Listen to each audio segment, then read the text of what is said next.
Parasitas. Histórias de zumbis na natureza. É espantoso, mas triste, observar como uma joaninha se pode transformar num zumbi. Por norma, as joaninhas são predadores sofisticados e vorazes. Um único indivíduo pode devorar vários milhares de afídeos durante a sua vida. Para descobrir uma vítima, começam por abanar as antenas para detectar as substâncias químicas libertadas pelas plantas quando são atacadas por insectos herbívoros. Depois de localizarem estes sinais, ativam um radar sensorial para procurar moléculas libertadas exclusivamente por afídeos. É então que se aproximam e atacam, desfazendo a presa com as suas mandíbulas farpadas. As joaninhas estão igualmente bem protegidas contra a maioria dos seus inimigos. A sua carapaça vermelha e negra é em rigor um aviso contra potenciais predadores. Sugere que eles se arrependerão se atacarem. Quando uma ave ou outro animal investem sobre ela, a joaninha sangra veneno através das articulações das patas. O agressor prova o sangue amargo e cospe a joaninha. Os predadores aprendem a interpretar as asas vermelhas e negras como um aviso para se manterem à distância. Sendo um predador protegido contra outros predadores, a joaninha poderia levar uma vida de inseto perfeita, se não fossem as vespas que põem ovos dentro do seu corpo vivo.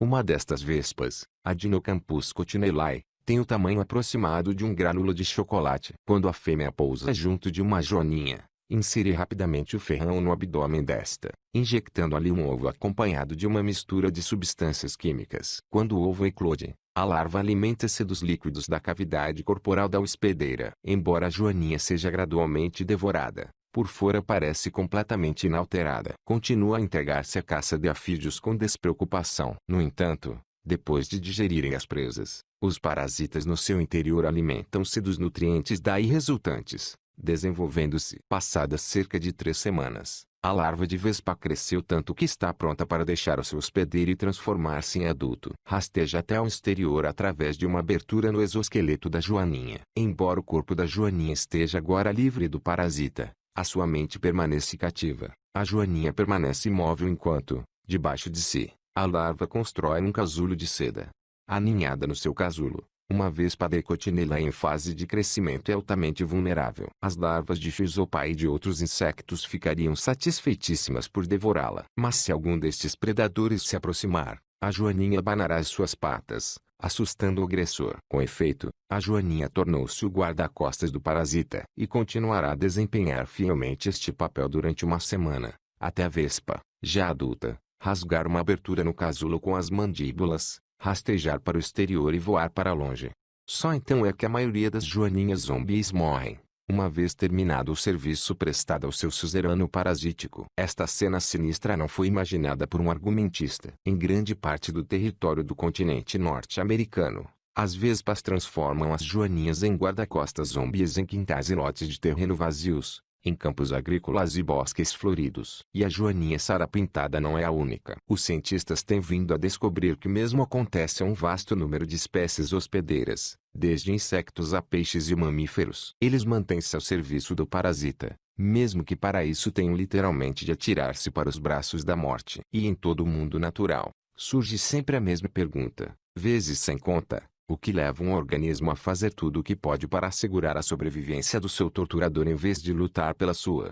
A ação como guarda-costas não é o único serviço de proteção prestado pelos hospedeiros aos parasitas. Uma mosca que infecta zangãos obriga-os a enfiar-se debaixo do solo no outono, pouco antes de a mosca emergir para formar uma pupa. Uma vez no solo, a mosca fica protegida não só dos predadores, como do frio do inverno. Na Costa Rica, a aranha tecedeira Leucaugia adopta um comportamento extravagante para satisfazer as necessidades da Hymenopimys argyrapaga, outra vespa oportunista. A fêmea cola os ovos ao corpo do hospedeiro. Ao emergir, a larva perfura alguns orifícios no abdômen da aranha e suga-lhe o sangue. Passadas algumas semanas, quando a larva atinge o tamanho adulto, a aranha atribui a si mesma a tarefa de desfazer a sua própria teia e tecer uma nova, com uma forma radicalmente diferente. Em vez do padrão de fios múltiplos elaborado para capturar insectos voadores, a nova teia é composta por apenas escassos cabos grossos convergindo num ponto central. Depois de sugar o hospedeiro até deixar seco,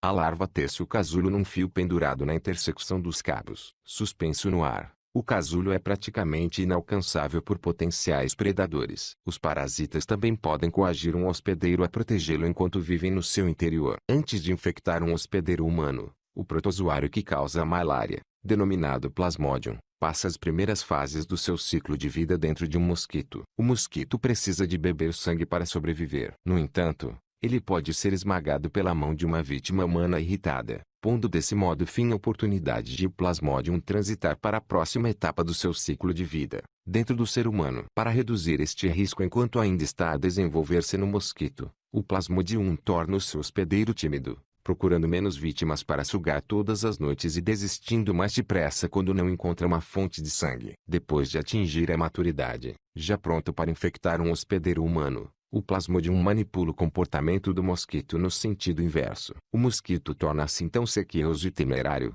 procurando em cada noite mais humanos e picando-os repetidamente mesmo que esteja cheio. Se morrer sob a mão de um humano, já não haverá consequência. O Plasmodium seguiu o seu caminho. Enquanto o Plasmodium altera o comportamento normal do seu hospedeiro para transitar para a etapa seguinte do seu ciclo de vida, outros parasitas provocam alterações mais radicais e, frequentemente, com resultados fatais. O Kili, por exemplo, é um peixe que costuma manter-se longe da superfície da água para evitar a captura por aves aquáticas. Quando infectado por um verme achatado do filo Platyaminthes, passa mais tempo junto da superfície e, por vezes, rebola, expondo a sua barriga prateada de modo a brilhar com a luz. Um Kili infectado tem muito mais probabilidades de ser capturado do que um saudável. E isso acontece porque o intestino das aves é o local onde o Plateuminta precisa de alojar-se para alcançar a maturidade e reproduzir-se. O mais conhecido dos parasitas manipuladores executa uma operação semelhante em terra. Juntamente com outras espécies de mamíferos, os ratos e as ratazanas podem ser infectados com Toxoplasma gondii, um protozoário parente do Plasmodium causador da malária. O parasita pode formar milhares de quistos no cérebro do seu hospedeiro. Para dar o passo seguinte no seu ciclo de vida, o toxoplasma tende a entrar no intestino de um gato. O toxoplasma não tem meios para se transportar a si próprio do cérebro de uma ratazana para o intestino de um gato. Mas se a ratazana hospedeira for devorada por um gato, o parasita pode reproduzir-se. Os cientistas descobriram que as ratazanas infectadas por toxoplasma perdem o medo que normalmente sentem do odor dos gatos. Na verdade, algumas ratazanas tornam-se efetivamente muito curiosas quanto ao odor da urina felina, transformando-se em alvos fáceis para patada de gato e aumentando assim as probabilidades de toxoplasma progredir no seu ciclo de vida. A maneira como as mutações e a seleção natural dão origem a estes poderes arrepiantes é um enigma particularmente intrigante para os biólogos especializados em evolução. O biólogo Richard Dawkins, autor da obra de referência O Gene Egoísta, apresentou um conceito útil para sua interpretação. Nesse livro, Dawkins argumenta que os genes evoluem com vista a multiplicarem-se com mais sucesso. Do ponto de vista dos genes, os nossos organismos não são mais do que meros veículos utilizados para chegar em incólumes à geração seguinte. O conjunto completo de genes que nos compõe, a mim e a si, leitor, denomina-se genótipo. A soma total de todas as componentes e funções do organismo que o nosso genótipo cria para levar a sua causa adiante chama-se fenótipo. Dawkins lembrou-se que os fenótipos podem também incluir os comportamentos induzidos pelos nossos genes. Os genes de um castor codificam os seus ossos, músculos e pelo, mas também codificam os circuitos cerebrais que levam o castor a construir represas. Se a mutação num gene der origem a um castor capaz de construir represas ainda melhores,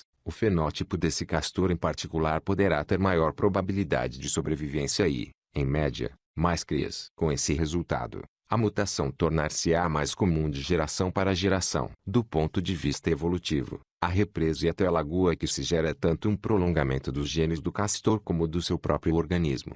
Se a força de um só gene consegue chegar ao ponto de manipular o mundo físico, ponderou Dawkins, será que não pode chegar ao ponto de manipular outra criatura viva? Dawkins defendeu essa possibilidade, apontando os parasitas como principal exemplo. A capacidade de um parasita para controlar o comportamento de um hospedeiro está codificada nos seus genes. Se um destes genes sofrer alterações, o comportamento do hospedeiro também mudará. Dependendo da forma como ocorreu, a mutação poderá ajudar ou prejudicar o parasita. Uma mutação de um parasita que altere o comportamento do hospedeiro para melhor tornar-se-á mais comum. Se uma vespa adquirir uma mutação que obriga a joaninha hospedeira a começar a comportar-se como sua guarda-costas, por exemplo, os seus descendentes possuidores dessa característica, mutação, prosperarão, porque menos deles serão mortos por predadores. Dawkins desenvolveu pela primeira vez estas ideias na obra O Fenótipo Alargado. Na década de 1980, os cientistas não tinham estudado muitos exemplos de parasitas capazes de manipular o comportamento do seu hospedeiro. Contudo, se a hipótese estivesse correta, teriam de existir genes dentro dos parasitas que vencessem os genes dos próprios hospedeiros, em princípio responsáveis pelos seus actos. Agora, os cientistas começam a perceber o processo de controle mental exercido por parasitas. Frederic Libersat, da Universidade Ben-Gurion, e outros colegas estão neste momento a dissecar os ataques sinistros da vespa joia, Ampulex compressa. A vespa pica uma barata, transformando-a num zumbi passivo. Torna-se então possível que ela arraste a vítima drogada até uma toca puxando a barata pelas antenas, como um cão puxado pela trela. A vespa põe um ovo na barriga da barata e esta não oferece resistência enquanto a larva emerge do ovo e escava um buraco no seu abdômen. Qual o poder secreto que a vespa detém sobre a sua vítima? A equipa de Frederic Libersat descobriu que a vespa inseriu ferrão no cérebro da barata, sentindo o caminho até as zonas responsáveis pelo movimento. A vespa adormece os neurônios com uma mistura de neurotransmissores de efeito semelhante ao das drogas psicoativas. Estas experiências sugerem que os neurotransmissores inibem a atividade desenvolvida pelos neurônios que, por norma, reagem ao perigo e incentivam a barata a fugir. A comunidade científica tem documentado a neurocirurgia da vespa joia, mas está longe de conhecer a história completa. O seu veneno está carregado de diversas substâncias químicas e Libersat e os seus colegas ainda não perceberam quais afetam o comportamento da barata e como o fazem. Até a data, a sua investigação tem se revelado compatível com a teoria do fenótipo alargado de Dawkins. Os genes que codificam as moléculas de veneno recrutam a barata para o plano de sobrevivência da vespa, criando um berçário ideal para os juvenis da vespa. Em alguns casos, os cientistas identificaram os genes do parasita que controlam o comportamento do hospedeiro. Os baculovírus, por exemplo, infectam as lagartas da mariposa cigana e outras traças e borboletas. O vírus invade as células, levando-as a criar novos baculovírus. Vista de fora, a lagarta parece normal. Porém, o alimento ingerido não forma novos tecidos para a lagarta, forma novos baculovírus. Quando o vírus está pronto para abandonar o hospedeiro, as lagartas passam por uma mudança radical. Agitadas, alimentam-se sem descanso e depois começam a subir. Em vez de se deterem em locais seguros, longe dos predadores, as lagartas infectadas sobem cada vez mais alto nas árvores. Os baculovírus transportam genes para várias enzimas. Quando estão prontos para abandonar o hospedeiro, certos genes tornam-se ativos nas células da lagarta, produzindo uma torrente de enzimas que dissolvem o animal. Enquanto a lagarta se dissolve, aglomerados de vírus escorrem pelas folhas abaixo, prontos para serem ingeridos por novas lagartas hospedeiras. O comportamento das lagartas pareceu um excelente exemplo do fenótipo alargado para Kelly-Over, Davi Hughes e outros colegas. Para testarem a hipótese de Dawkins, examinaram os genes de baculovírus, numa tentativa de descobrir um gene que controlasse a escalada das lagartas. Quando desativaram o único gene do vírus, ele continuou a infectar células das lagartas e a reproduzir-se como dantes, inclusivamente transformando as lagartas em gelatina, como anteriormente o fazia. Mas os baculovírus sem a cópia funcional do gene não conseguem levar as lagartas a trepar as árvores. O comportamento de um animal é normalmente influenciado por vários dos seus próprios genes, cada qual com um contributo para o desfecho. Por conseguinte, é provável que muitos parasitas precisem também de ativar vários dos seus genes para controlar os respectivos hospedeiros. E o que dizer da Decotinella e da sua desafortunada joaninha hospedeira? Ao transformar a vítima num guarda-costas cooperante, a própria vespa pode estar a comportar-se como fenótipo alargado de outro organismo. Os investigadores descobriram que quando uma vespa injecta um ovo numa joaninha, injecta igualmente uma mistura de substâncias químicas e outras, incluindo um vírus que se reproduz nos ovários da vespa. Os genes do genótipo do vírus motivam a joaninha a imobilizar-se, protegendo o casulo da vespa dos intrusos. O vírus e a vespa partilham os mesmos interesses evolutivos. Ao transformarem a joaninha em guarda-costas, produzem mais vespas e mais vespas geram mais vírus. É assim que os seus genes trabalham em conjunto para fazerem da joaninha o seu fantoche. A vespa Decotinellae talvez não controle a marioneta tão bem como em tempos se pensou. Na verdade, ela própria é uma marioneta do parasita seguinte.